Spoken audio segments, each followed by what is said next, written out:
Բարև ձեզ սիրելի հայրենակիցներ, նախ ուզում եմ շնորհավորել ձեզ, որ Երևանում այլևս օդը այնքան աղտոտված չի, ինչքան 2 օր առաջ։ Այո, քաղաքային իշխանությունները որևէ ռեալ միջոց չձեռնարկեցին եւ որևէ կերպ արդյունավետ աշխատանք չիրականացրեցին սեփական բնակչության առողջության զգալի վնաս տվող հարցը լուծելու համար, բայց Փառք Աստծո ունեցանք շատ ուժեղ կամի, որ այդ աղտոտված օդը մեր տարածքից տարավ։ Խորհուրդ եմ տալիս Տիգրան Ավինյանին այս տարվա իրենց նախատեսված հսկայական պարգևավճարները տալ քամում։ Կամ օրինակ քամում նշանակել քաղաքապետի տեղակալ, որտեղ այդ տեղակալը շատ ավելի արդյունավետ տեղակալ է, քան իր ունեցած մնացած բոլոր տեղակալները։ Իսկ դրանից զատ հիմա անցնենք ավելի կարևոր թեմայի, որին ուզում եի անդրադառնալ, ինչպես տեղյակ եք սիրելի հայրենակիցներ, ուրբաթ օրը Մայր Հայաստան խմբակցությունը ունեցավ իր հերթական հաղթանակը դատարանում։ Կարմիր գծերի չարաբաստիկ հարցը արդեն իսկ մեր օրակարգում է 2 տարուց ավել, այսինքն այն պայից երբ մենք դառանք առաջնային մանդատ կրող քաղաքական միավոր, դրանից հետո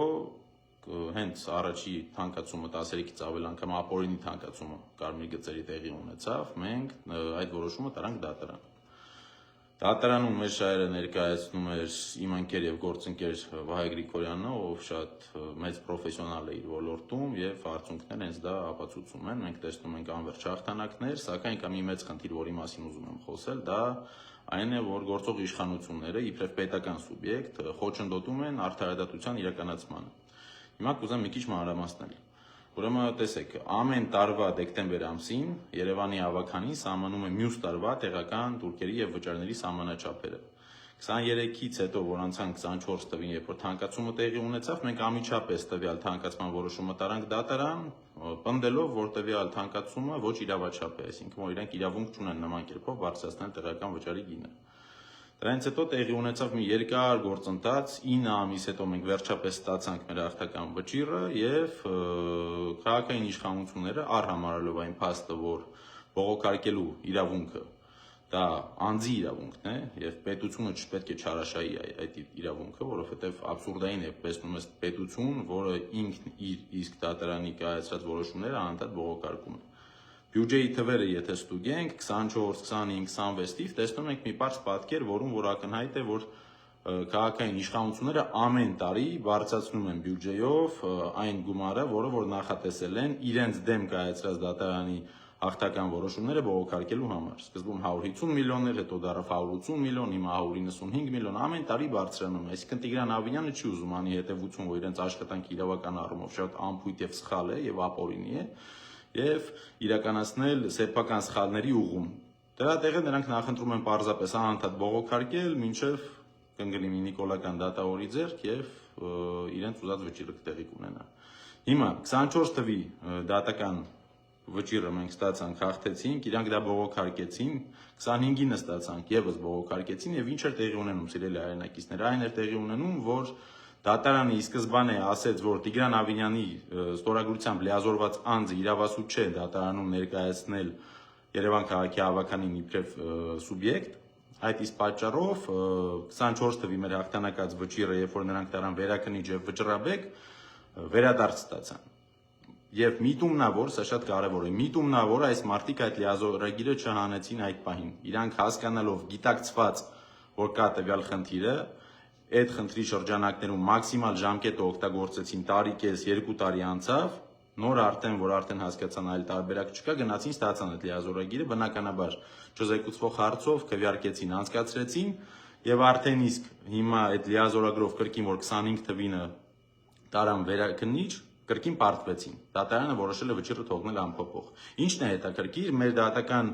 ստրուկտուրան այնքան եւ համակարգը այնքան լավ եւ արդյունավետ է աշխատում փակագծերի մեջ, որ 24 թվի հաղթանակած վճիռի վերաքննիչի ընթացքը սկսել է ավելի շուտ, քան 25-ինը, բայց 25-ի պատասխանը ունենք, իսկ 24-ինը առ այսօր չունենք։ Այսինքն մենք ապրում ենք մի պետության մեջ, որտեղ որ դատական համակարգը միշտ գործում է ի վնաս ընդդիմադիրներին։ Այսինքն մենք ու գիտենք բոլորս, թե հոգևորականների, թե մնացած քաղաքապետարների գործերով գիտենք, որ կան կամակատար դատավորներ, բայց այո, նաև գիտենք, որ կան արդար դատավորներ։ Եվ Մայր Հայաստան խմբակցության վախտը բերել էր վարչական դատարանում 2 գործով էլ կոլեգիալ նիստերում 5-5 վարչական դատարանի դատավոր կայացրել են արդար վճիռ, որը քաղաքային իշխանությունը թույլ չի տալիս, որպեսզի ստանա օրենքի ուժ, որտեղ օրենքի ուժ ստանալու պարագայում նրանք պարտավորված են լինելու վերադարձնել ամբողջ գումարը քաղաքացիներից, այսինքն 1.4 միլիարդը, որը նրանք գողացել են քաղաքացիներից, իրենք փաստացի հիմա ամեն ինչ անում են, որպեսզի չվերադարձնեն։ Մոտեցումը մեր հետևյալն է, պետք է հիշեցնենք մեր քաղաքացիներին, որ Երևանցին ՔՊ հանրապետություն իշխանություն Երևան քաղաքի համար չի ընտրել, դա բացառապես տեղի է ունեցել մանդատակողության արդյունքում։ Այն քաղաքական միավորի ղեկավարը, որ ՔՊ-ին եւ ոչ միայն ամեն ինչ հայոյելով եկավ, ստացավ այդ 10 մանդատը կամ 6 մանդատը, այդ մարդիկ ճամբարափոխություն արեցին եւ արդյունքում Տիգրան Ավենյանին սարքեցին քաղաքապետ, հետո նաեւ քվորում ապահովեցին, որպեսզի այս բոլոր ապօրինի թանկացումները տեղի ունենան։ Հիմա ո՞րն է մեր դիրքորոշումը, սիրելի հայրենակիցներ։ Այս դեկտեմբերին կրկին լինելու են իսկ ամսի 23-ին, որով որ կրկին տեսնում ենք, որ ՔՊ-ն անտեսում է դատարանի արդար վճիռների եւ կրկին բերում է այդ նույն թանկացած սահմանաչափերով ավտոկայանատեղիների վճարման գինը։ Միակ լուծումը դա տվյալ նիստին չմասնակցելն է, այսինքն տվյալ նիստին մասնակցելը խնդիր չէ, խնդիրը տվյալ հենց նախագծի քվեարկությանը քվորում չապահովելը, այդ իսկ ձևով ցույց տալ, որ մենք դեմ ենք այս թանկացմանը եւ այս ապօրինությանը, այսինքն եթե մենք ապրում ենք մի պետության մեջ, որտեղ որ A իշխանությունը որպես սուբյեկտ բերում է մի նախագիծ, որում կա ապօրինի թանկացում եւ B ընդդիմությունը որպես սուբյեկտ դատարանում պաշտպանում եւ ապացուցում է, որ Երևանցու գումարը գողանում են, եթե իրենք հետո այս բողոքարկման կեղծ օրակարգով անընդհատ հետ են գցելու մեր վճիռը, ապա մեր առաջարկը հետեւյալն է. բոլոր այն քաղաքական խմբակցությունները եւ անձինք եւ անհատները, ովքեր համարում են իրենց ընդդիմադիր, չպետք է մասնակցեն տվյալ հարցի քվեարկությանը, որպեսզի նոր այդ թանկացած սահմանաչափերը չանցնեն, որովհետև 25 թվինը, որը որ մենք ունենք այս պահին, արդեն վերակնիչնել հաղթեցինք, առավելագույնը մի քանի ամսվա ընթացքում մեր փաստաբաններն ասում են մաքսիմում 6 ամսվա ընթացքում նաև կունենանք վճռաբեկի պատասխանը, որի արդյունքում ժողովուրդ ջան, դուք արդեն իրավունք ունենաք գնալ սկզբում քաղաքապետարան, ցույց տալ ձեր վճարման թուղթը, որ դուք վճարել եք ապօրինի սահմանված ավտոկայանատեղիների գնի համար, դրանից հետո նրանք պարտավորվելու են վերադարձնել ձեր գումարը։ Եթե որևէ կերպ նրանք այդ լեկտիությունը անեն եւ մերժեն ձեզ, ապա դուք գնում եք դատարան, ներկայացնում եք ձեր վճարման կտրոնը, ներկայացնում եք քաղաքապետարանի պաշտոնական պատասխանը, որում նա մերժում է ձեզ հատուցել ձեզանից գողացված գումարների համար, եւ դրանից հետո արդեն դատական որոշումով դուք կստանաք ձեր գումարները։ Սա խայտառակություն է, սա պետությունը պայքարում է արդարադատության դեմ, պետությունը պաշտպանում է իշխանությանը, պետությունը չի պաշտպանում Երևանցուն, չի պաշտպանում սեփական քաղաքացիներին։ Ի վերջո կարմիր գծերը միայն երևանցիների խնդիրը չէ, գիտենք, որ մեր պետության շարժի մեծ մասը տեղի է ունենում մայրաքաղաքում եւ նաեւ մեր մարզերի հայրենակիցները գալիս են Երևան եւ կրկին պետք է օգտվեն պարկինգից։ Ուզում եմ հիշեցնել, որ դատական որոշումով դատարանը արձանագրել էր, որ քաղաքային իշխանությունը, այսինքն տեղական ինքնակառավարման մարմին, այս դեպքում Երևանի քաղաքապետարանը եւ ավականին իրավունք չունեն որևէ տեղական վճար սահմանել տվյալ ծառայության ծախսերի շրջանակից դուրս։ Այսինքն ինչքան որ նստում է տվյալ ծառայության տրամադրումը պետության վրա, ուղիղ այդքան գումարը նրանք պետք է հավաքեն քաղաքացիներից։ Մինչև թանկացումը արդեն իսկ 12000 դրամ սահմանաչափով քաղաքապետարանը հավաքում էր պետքական գումարի կրկնակին, այսինքն մեր պաշտոնական հարցման, թե կարմիր գծերի ծառայության տրամադրման ինչքան գումար է հատկացվում, ինչքան է ծախսվում, 420-450 միլիոն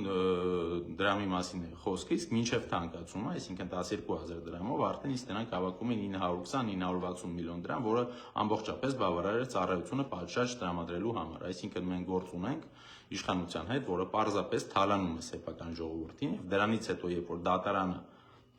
հաստատում է ընդդիմության պնդումը, որ տվյալ թանկացումը եղել է ոչ իրավաչափ եւ ապօրինի, քաղաքացիական պայմանագիրը պարզապես զբաղվում է քաղաքական պատոշությամբ։ Առ է համարում թե դատական որոշումը, թե արդարադատությունը եւ ամենակարևորի սեփական բնակչության իրավունքները։ Այդ իսկ պատճառով ժողովուրդ ջան, պահանջատեր եղեք ձեր իրավունքների համար, իմացեք, որ որևէ մեկը, ով մասնակցի տվյալ քվեարկությանը, չի հանդիսանում ընդդիմություն, այլ ծառայում է Տիգրան Ավենյանի եւ իր խմբակի շահերին, եւ այսուհետ զգուշ եղեք ձեր քվեն տալուց։ Իմացեք, որ ձեզ պետք են բարեխիղճ, համախմբված, գաղափարին նվիրված քաղաքական մարտիկ եւ միավորներ, որոնք մինչև վերջ թե դատարանում, թե փողոցում կանգնած կլինեն դեր շահերի համար։ Եվ երբ որ մարդ փաստացի ամենավատ բարերով հենց ձեռք է բերում այդ ռեսուրսը եւ այդ ռեյտինգը, որ ստանա ՔՎ, հետո այդ ՔՎ-ն ուղղակի փոշիանում եւ գնում է նիկոլականներին, պետք է հասկանալ, որ պետք է ավելի խոր ուսումնասիրել քաղաքական դաշտը եւ ամեն մեկին ձայն չտալ, որովհետեւ արդյունքում կարող է լինել մի վիճակ, որ դուք ձեր ատելությունը դրսևորում եք ձեր ՔՎ-ով հականի կողմ, բայց փաստացի վերջում ստանում եք մի իրավիճակ, որ այդ ատելության ԿՎ-ն վերջում տալիս է սերտ եւ կոմֆորտ Տիգրան Ավինյանի քաղաքական խմբին, որը բացառապես զբաղված է կոռուպցիայով եւ թալանով եւ ամեն կերպ անտեսում է ձեր եւ մեր բոլորի իրավունքները։ Լավ, որ ձեզ սիրելի հայրենակիցներ, կհանդիպենք Երևանի փողոցներում, խնդրում եմ մաքսիմալ տարածել այս վիդեոն, խոսել այս խնդրի մասին, որպեսզի մեր երևանցիները, մեր բնակիչները իմանան, որ դեկտեմբերի 23-ին տեղի ունենալու հավաքանունից եւ ցանկացած հավաքանու անդամ, որը կնպաստի քվորման ապահովմանը հենց կոնկրետ այս նախագծի վերաբերյալ, ապա այս անձը ծառայում է Նիկոլ Փաշինյանին, Տիգրան Ավինյանին, Հանրապետության կուսակցության եւ առասարակ գործող իշխանության։ Լավ օրձես։